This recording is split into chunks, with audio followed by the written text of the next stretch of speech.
आपके लिए चंद कतरे लहू के लाया हूं। हाँ।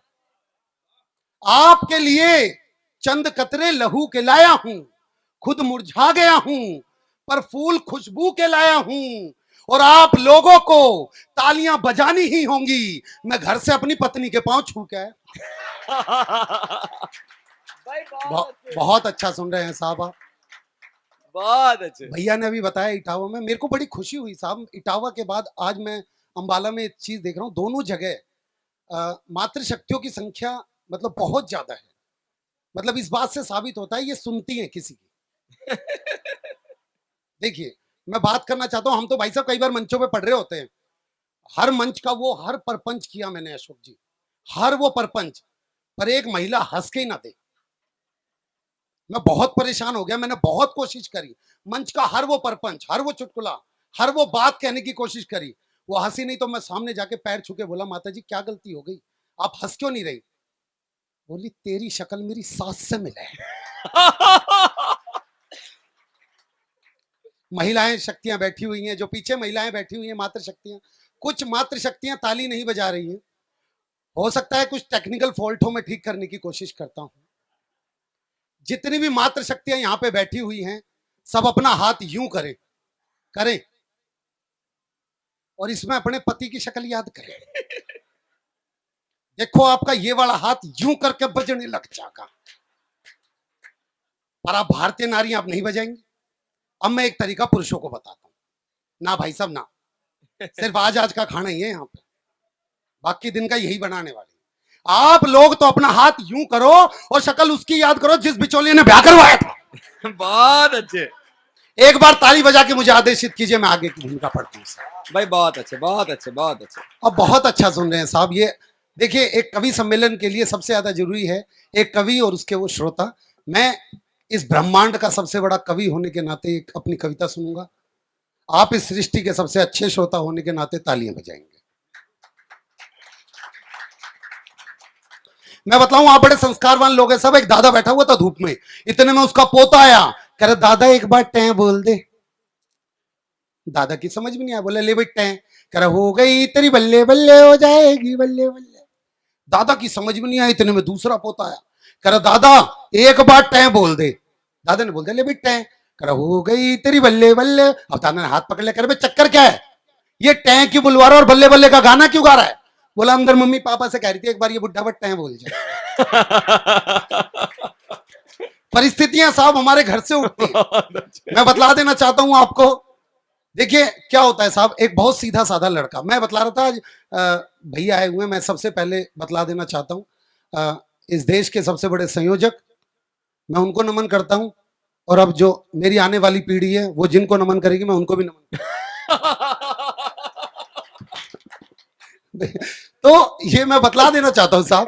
देखिए क्या होता है, आज भाई साहब आए पाकिस्तान को निपटाने की बातें कर रहे हैं, मैं कह रहा हूं पाकिस्तान को अगर कोई खत्म कर सकता है तो भारत में एकमात्र सिर्फ एक व्यक्ति, राहुल गांधी। बहुत अच्छे भाई जिसने 32 साल पुरानी बसपा निपटा दी, 24 साल पुरानी सपा निपटा दी, बहुत अच्छे 125 साल पुरानी खुद की कांग्रेस निपटा दी, वो निपटा देगा पाकिस्तान को भी जाके। बहुत अच्छे विनोद। भाई साहब पिछले दिनों नोटबंदी हुई, मैं बैंक में खड़ा हुआ था, मैंने अपने पीछे खड़े हुए देखा इनको, मैं तो दंग रह गया भाई साहब, इनको खुदाने की क्या जरूरत थी। मैं अपने पैसे लेके साइड में खड़ा हो गया, लेकिन ये जैसे ही कैशियर के वहां पे पहुंचे, इन्होंने बोला जी 2.5 लाख लेने आए। कैशियर और बैंक मैनेजर ताली बजाने लग गए, कह साहब 2.5 लाख तो वही लेने आते जो शादी करते। मैनेजर साहब ने बोला भाई ताली बजाओ, भाई आप भी ताली बजाओ पहले। उन्होंने बोला कि ताली बजाओ, राहुल गांधी जी अपनी शादी के लिए 2.5 लाख लेने आए हैं। राहुल गांधी जी बोले जी मेरी शादी नहीं है। कह रहे फिर? कह रहे जी वो दिग्विजय सिंह जी तीसरी के बारे में सोच रहे। हालात की बात बतला देना चाहता हूं भाई साहब। देखिए हम कहां से चले थे कहां आ गए, उससे बात जोड़ना चाहता हूं। एक बहुत सीधा लड़का अपनी ससुराल जा रहा था अपनी पत्नी को लेने, कुएं के पास 6-7 सालियां खड़ी थी, सालियों को पता था कि जीजा जी का दिमाग थोड़ा सा कम है, तो वो वहां पे पहुंचे तो बोले जीजा जी नमस्ते। भैया हेलो माइक वाले भैया, भैया क्या कर दिया, ये माइक आवाजें बदल रहा है, केजरीवाल वाला है क्या? भैया एक बात बतला दूं, हम अभी मैं ट्रेन में आ रहा था, पीछे तक आवाज आ रही है साहब? अच्छा, सिर्फ आवाज ही आ रही है, इसका मतलब यहां तक तालियां नहीं है, यानी कि जगह ज्यादा दूर है मेरे से। हो गया भैया? ठीक है भाई साहब, मैं ट्रेन में आ रहा था, मेरे सामने वाला बंदा बैठा हुआ, मैंने वैसे ही पूछा, मैंने कहा भाई साहब आप कहां से हो? कह रहे जी मैं तो पंजाब से हूं। उसने पूछा आप कहां से हो? मैं कहा जी मैं दिल्ली से हूं। भाई साहब गुस्सा करके मुझे देखने लग गया। आखिर में थक हार के मैं ही बोला, देख भाई मैंने अकेले ने वोट नहीं दिया था उसको। भाई साहब वो बार बार कहता रहता है दिल्ली पुलिस मेरे कब्जे में दे दो मैं ठीक कर दूंगा, दिल्ली पुलिस मेरे कब्जे में दे दो मैं ठीक कर दूंगा। मैं बोला दिल्ली पुलिस भी तेरे बारे में यही कह रही है। मैंने उनसे पूछा जी आप जूते क्यों नहीं पहनते? अगर बात अच्छी लगे तो एक एक श्रोता का आशीर्वाद चाहिए चाहूंगा साहब। मैंने बोला जी आप जूते क्यों नहीं पहनते? केजरीवाल बोले जी खाने वाली चीजों को पैर नहीं लगाते। भाई साहब बात बतलाना चाहता हूं आपसे। तो वो एक सीधा साधा दामाद अपनी ससुराल पहुंच गया, कुएं के पास 6-7 सालियां खड़ी थी। सालियों को पता था कि जीजा जी का दिमाग थोड़ा सा कम है। बोली जीजा जी नमस्ते। बोला नमस्ते। कह रहे जीजा जी क्या करने आए हो? कह रहा अपनी पत्नी लेने आया हूं। कह रहे आपको नहीं पता? कहता कि कह रहा वो तो विधवा होगी। भाई साहब पट्टा वहीं से घर के लिए वापसी हो लिया। घर पे माँ इंतजार कर रही थी। माँ बोली ना तू तो बहू लेने गया था। कह रहा माँ तुझे ना पता। कह रहे वो तो विधवा होगी। माँ बोली भाई तेरे रहते वो कैसे विधवा हो जाएगी? बोला क्यों माँ मेरे रहते तू विधवा ना हो? बोली अरे बेवकूफ मैं तो तब विधवा हुई थी जब तेरा बाप मर गया था। बोला हो सके उसका भी बाप मर गया। मैं बतला देना चाहता हूं भाई साहब, देखिए हरिद्वार की तरफ 2 बसें जा रही थी, आगे वाली बस में सारी सास, पीछे वाली बस में सारी बहुएं। सास वाली बस खाई में गिर गई, बहू वाली बस में एक बहू ने रो रो के रुक्का मचा दिया, हो मेरी सास हो मेरी सास।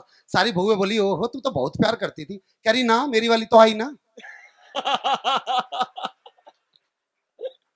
इस जोक को सुनते वक्त सारी बहुएं ये ध्यान रखें उनकी सास उन्हीं की तरफ देख रही होंगी।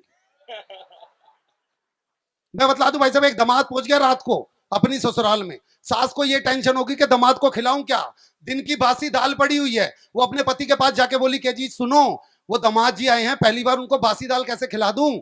ससुर का दिमाग चला। ससुर ने बोला ऐसा करियो जब मैं उससे बात कर रहा हूँ तो रसोई में जाके एक बर्तन गिरा दियो, मैं बोलूंगा के नाश कर दिया, तू बोलियो जी शाही पनीर गिर गई। फिर थोड़ी देर में एक और बर्तन गिरा दियो, मैं बोलूंगा अब के नाश कर दिया, वो बोले जी गुलाब जामुन गिर गए। फिर मैं बोलूंगा चल कोई बात ना, फिर दाल लिया। दामाद को लगेगा भाई शाही पनीर और गुलाब जामुन थे वो तो सास से गिर गए। अब इधर भाई साहब सीन देखिए, ससुर और दामाद बात कर रहे हैं, पहला बर्तन गिरा, ससुर बुला रहा के नाश कर दिया, बोले मेरी सुसरी की दाल ही गिर गई। स्थितियां बतला रहा हूं भाई साहब। एक 250 किलो की महिला और 250 ग्राम के पति को लेके गई टैटू वाले के पास, और उसके पास जाके बोली भाई इसकी बाहां पे शेर बनाते। टैटू वाले ने सर से पांव तक दिखा, बोला इस पे सिर्फ सांप बनेगा और वो भी फण वाला नहीं बन सकता, मरा हुआ बनाऊंगा कति, और इसी साल बनवा ले क्योंकि अगले साल कैचुआ बनवाना पड़ेगा। हालातों की बात कर रहा हूं भाई साहब। देखिए मंच के इस तरफ मुन्ना बैटरी बैठे हुए हैं, आप शक्ल देखिए, एक मिनट जिनको नहीं दिख रही देख लीजिए। बाबू जी यकीन मानिए इस लड़के की शक्ल देखिए, बिल्कुल ऐसे लगते हैं जैसे ये वही लड़के होते हैं जो घर में सारे दरवाजे बंद करके मेरी सहेली पढ़ रहे होते हैं। और ये वही लड़के होते हैं जो बैठा खाना नहीं होता था बाबूजी पहले पंगत में बैठा के, ये वही लड़के होते हैं जो बूढ़ी औरतों को खिलाते खिलाते जब लड़कियों के पास पहुंच जाते थे तो पूरी की आवाज बदल जाती थी।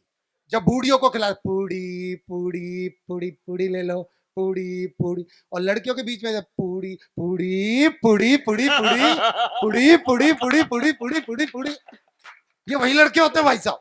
मैं बतला दूं भाई साहब, पिछले दिनों एक आदमी मिठाई की दुकान पे गया, मिठाई की दुकान पे जाके बोला भाई साहब 1 किलो लड्डू खिला दो। उसने 1 किलो लड्डू तोल के दे दिया, पट्टा खड़े खड़े खा गया बाबूजी। और उसने बोला भाई पैसे, कह रहे जी पैसे तो नहीं है मेरे पास। मिठाई वाला बाहर आया, उसे खूब मारा खूब मारा।